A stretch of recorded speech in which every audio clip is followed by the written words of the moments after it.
Welcome back to this course on self-knowledge.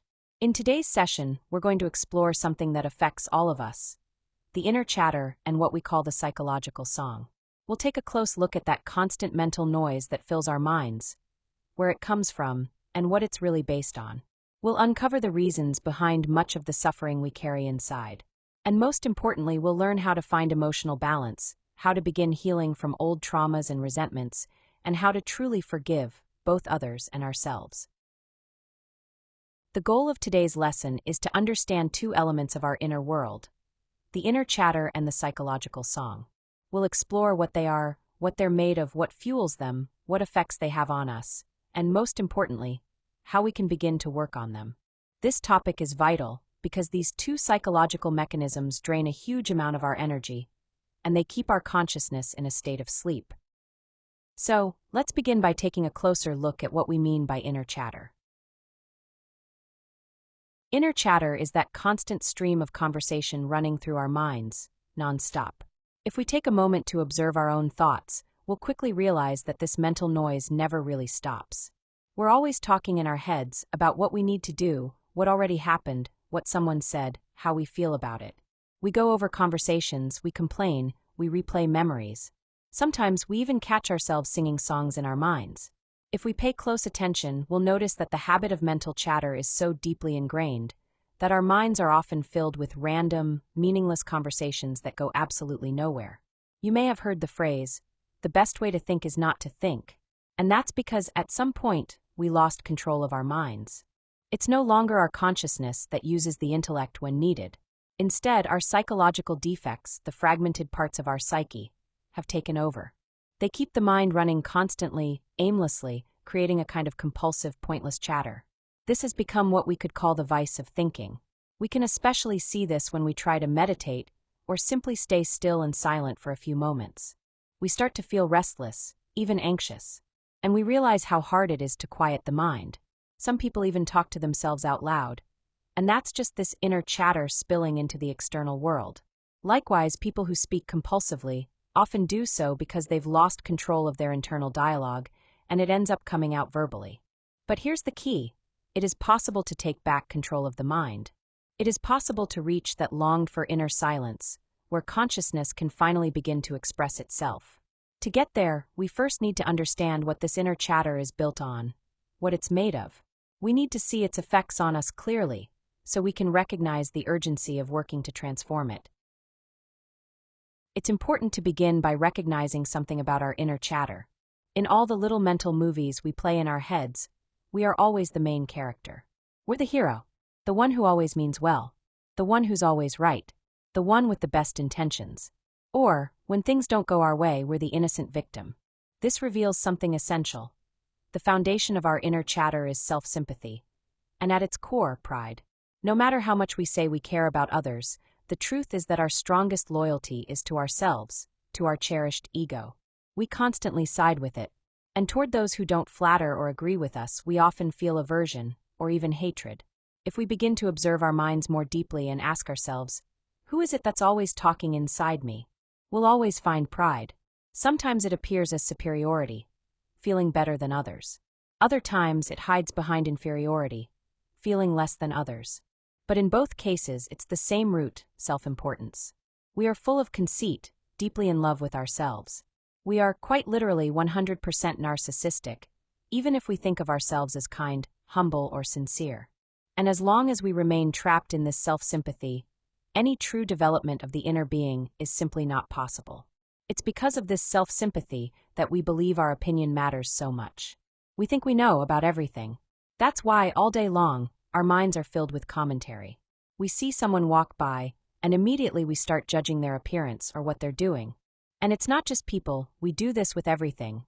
With situations, with posts on social media, with objects, with other people's lives. We're constantly forming and expressing mental opinions, as if they were absolutely necessary and important. That's why, if we truly want to achieve inner silence, we must begin to study and dismantle this self-sympathy. It's also important to understand that this inner chatter is almost always made up of half-truths and misrelated truths. Why half-truths? Because every time something happens, we mentally add or remove parts of the story to protect our pride or to fuel our self-pity. Something may happen in reality, but the way we replay it in our minds, or tell others about it, is rarely accurate. We tweak it. We reshape it. We invent little details. We leave certain things out. Let's say we have an argument with someone. That conversation continues in our heads for hours, sometimes days. But what we replay isn't the raw, unfiltered reality. It's our edited version. A version that justifies us and blames the other person. We exaggerate what they did or said. We downplay, or completely ignore, what we did or said. We create a version of events that makes us feel right, and that protects our pride. That's what self-sympathy does. It makes us tell ourselves only the parts that serve our side of the story. And it doesn't stop there. Much of our inner chatter is also built on misrelated truths. That is, connecting facts that don't really belong together, just to justify how we feel. Here's an example. You're walking down the street, and you see someone coming toward you, someone who owes you money. They pass by without saying hello. Immediately, your mind starts talking. How rude. Of course he didn't say hi. He's trying to avoid paying me. And just like that, the chatter begins. That storyline may play all day long, maybe even longer, unless we stop it. But if we take a step back and examine it, we'll see something very interesting. Yes, it's true that the person owes you money. And yes, it's true that they walked by and didn't greet you. But is it really true that they ignored you on purpose because they don't want to pay? We don't know that. We're only speculating. Maybe they didn't see you. Maybe they didn't recognize you. Maybe they were lost in their own thoughts, caught up in their inner chatter. Or yes, maybe they really did avoid you, but the truth is we don't know. And this is the problem. Our consciousness is meant to work with facts. But instead, we mix facts with assumptions, build a story around them, and then treat that story as truth. All to fuel our inner chatter. It happens all the time. We hear the neighbors arguing, and immediately our minds start guessing what's going on. Creating stories, taking sides, imagining scenarios, wasting our energy on things that have nothing to do with us. And we do this constantly, with everything and everyone that crosses our mental space. That's why it's so important to become aware of the real consequences this constant inner chatter brings into our lives. First of all, it drains us. We waste a huge amount of mental and emotional energy through this non-stop internal dialogue.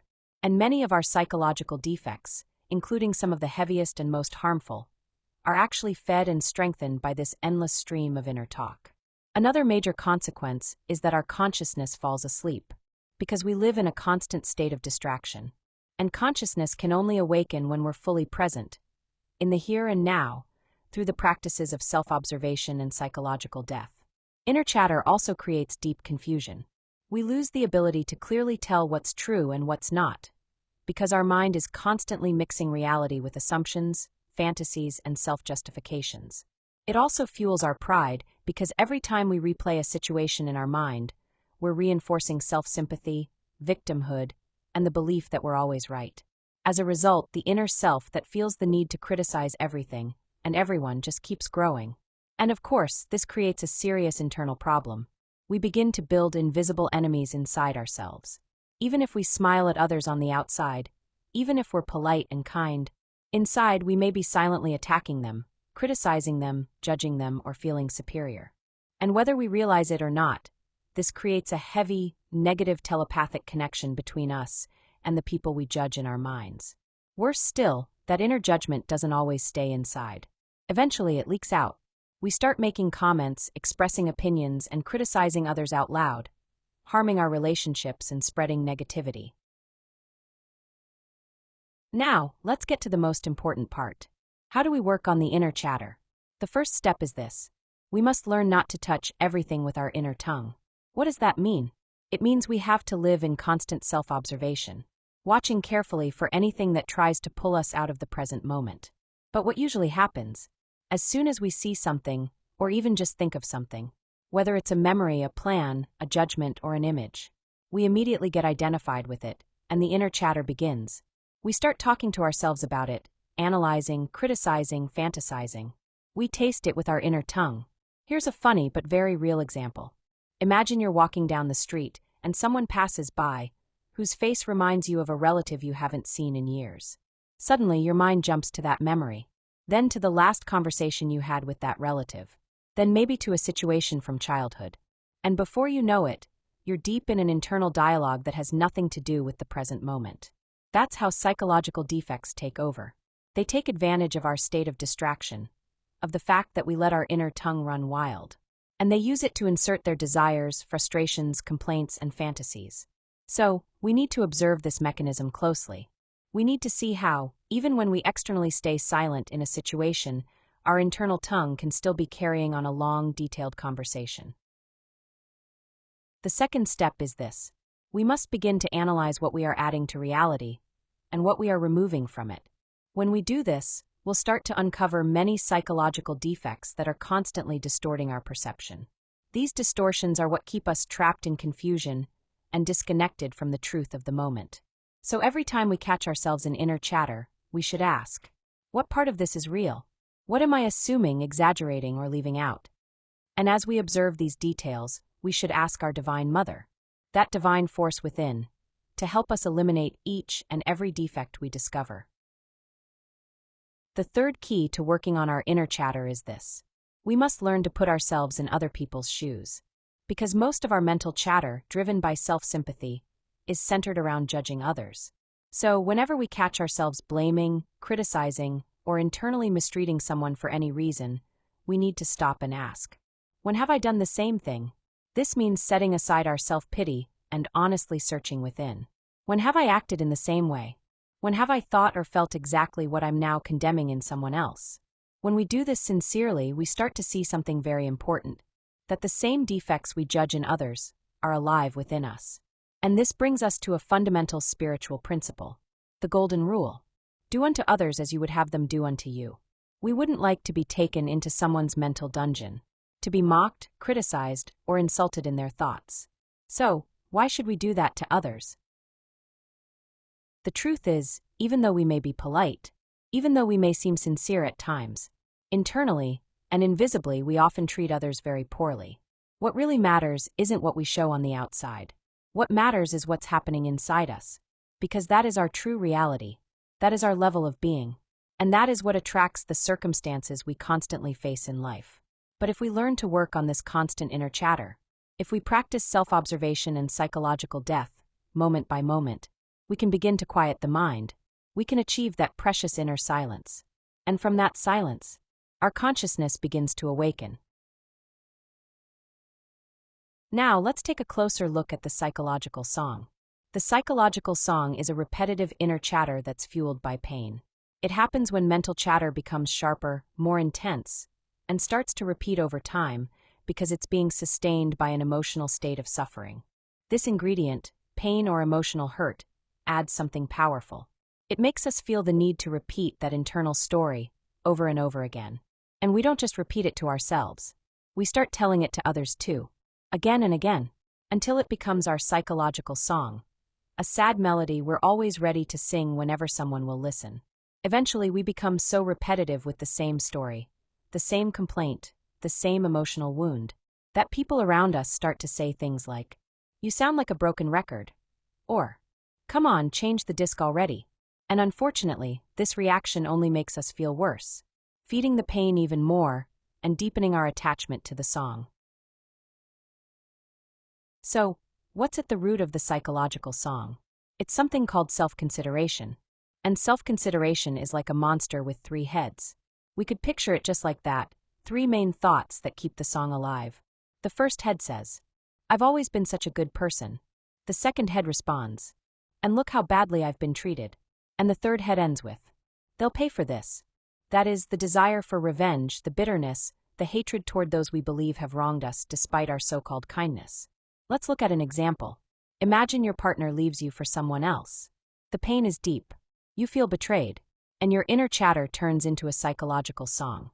Now you're sad all the time. You keep replaying it in your mind. And whenever someone asks how you're doing, you sing your song. How loving and loyal you were. How unfairly you were treated. And how you'll never trust anyone again.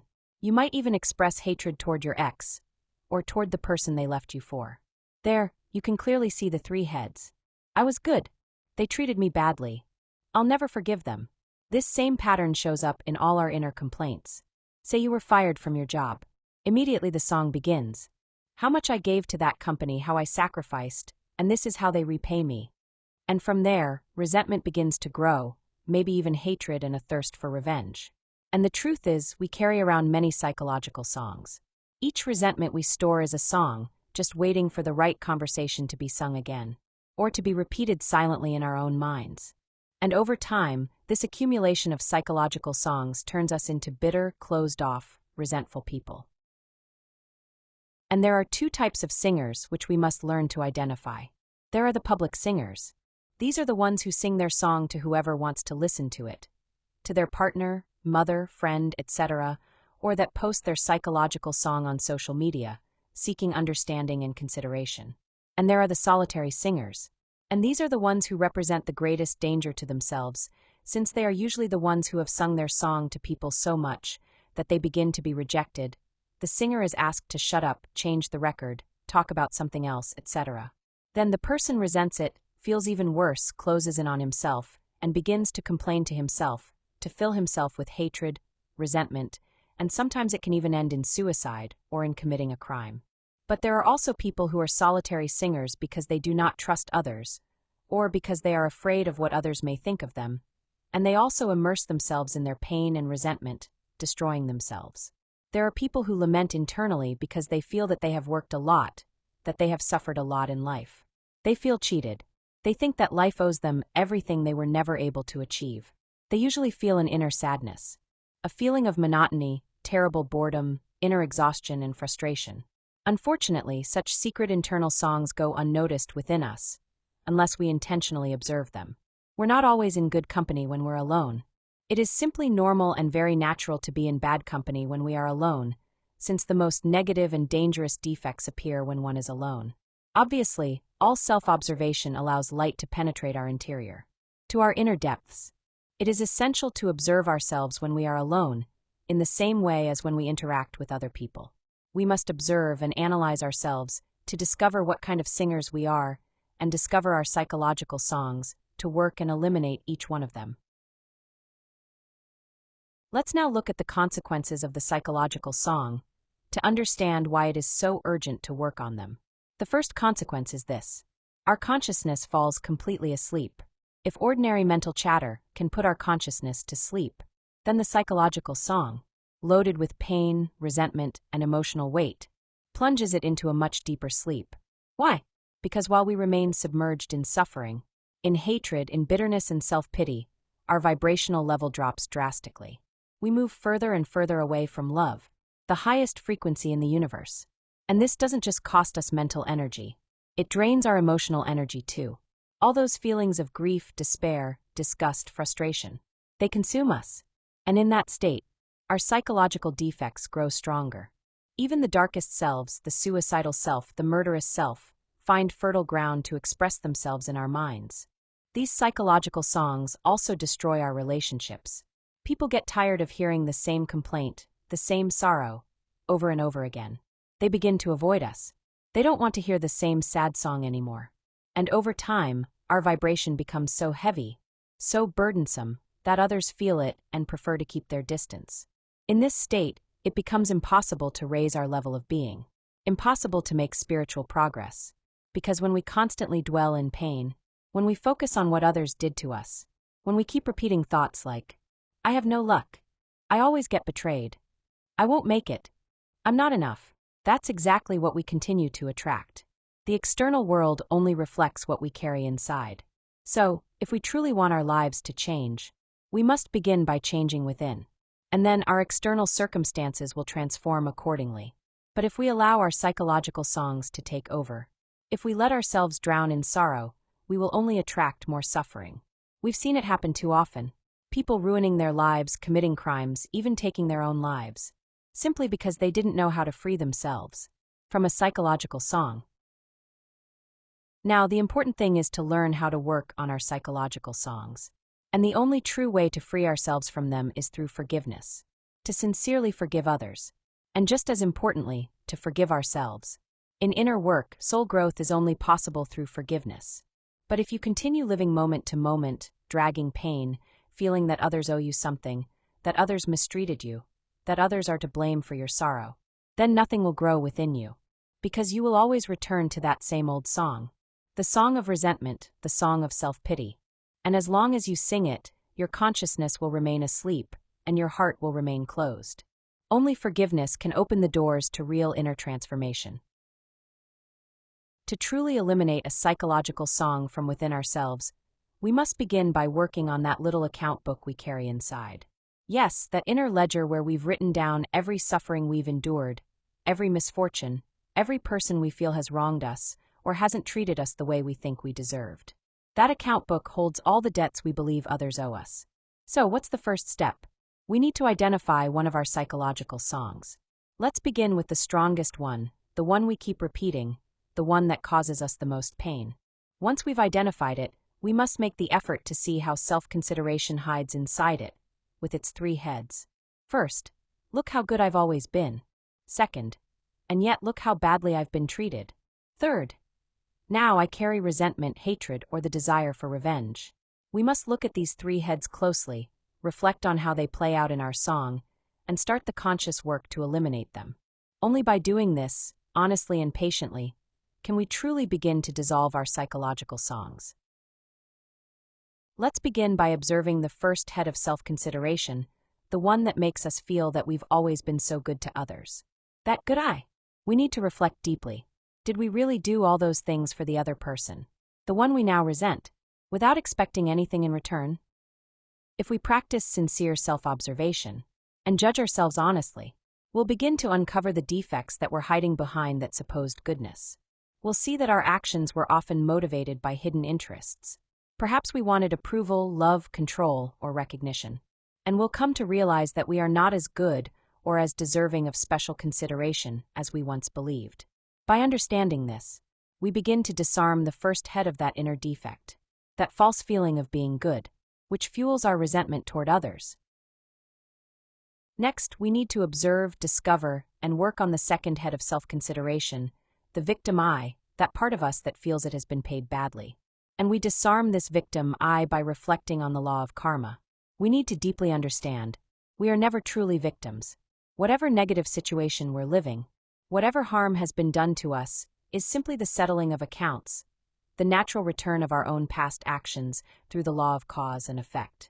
To do this, let's reflect on our past. How many people have we harmed, directly or indirectly? How many times have we done exactly what others are now doing to us? Or if we never acted it out, how many times did we think about doing it? Through this reflection, we'll begin to discover that the very same psychological defect we now accuse others of also lives within us. And when that defect took control of us, it led us to hurt others, perhaps even in the same way. And it is precisely because of that the law of karma now brings the experience back to us, so that we may learn and change. Now, if you truly cannot remember having done the same harm, you can sincerely ask your inner being to reveal it to you, perhaps through a dream or experience in the astral world, to show you the original cause, even if it comes from a previous life. If we truly understand this, then instead of victimizing ourselves and demanding justice from heaven, we will appeal to the law of mercy, seeking to forgive those who have harmed or offended us, so that our own faults and offenses may also be forgiven. That feeling that people owe us something, or the pain we carry because of the wrongs done to us, are serious obstacles to the inner progress of the soul. We must begin by recognizing that everything that happens to us in life is the result of something we have done, whether in this life or in a previous one. This is karma. If we are robbed, if we are betrayed, mistreated, violated, even killed, it is due to karma. The universe operates under divine laws, and these laws are carried out by conscious intelligences. The law of karma is the very foundation of this school of life. Every situation we live is meant to help our soul understand, by allowing us to experience firsthand the consequences of our past actions, so that, through reflection, we may truly learn. This is why we are never victims. Everything that happens is just and has the purpose of helping us awaken. We always have a choice: to sink into hatred, bitterness, and pain, repeating the same lesson endlessly, or to rise above it, to appeal to the law of mercy, to forgive sincerely, so that we ourselves may also be forgiven, and finally begin to live under new influences. This sincere and profound reflection should lead us to disarm that impulse toward hatred and revenge, an impulse that resentment always brings. Instead of holding on to those negative emotions that only poison us from within and block our progress on the inner path, we must choose a different route. To reflect deeply on the actions we need to take in order to pay our karmic debts, so we stop paying them through pain and suffering. We do this by recognizing and eliminating the psychological defects that once drove us to act in ways that caused harm, and that created the very circumstances we are now having to live through. We also do this by forgiving sincerely from the heart, and by taking conscious actions that help others, sacrificing ourselves for humanity, sharing this knowledge, so others too can find their way out of the pain and suffering that their own psychological defects have trapped them in. If we truly want to experience a radical inner transformation, we must learn to sacrifice our own suffering, to refuse to keep suffering, and instead raise our level of being through the act of forgiveness. This has been today's teaching. I hope it serves you deeply on your path. I invite you to our next topic, where we will learn how to correctly combine internal states with external events so we can begin to live consciously and wisely. See you next time.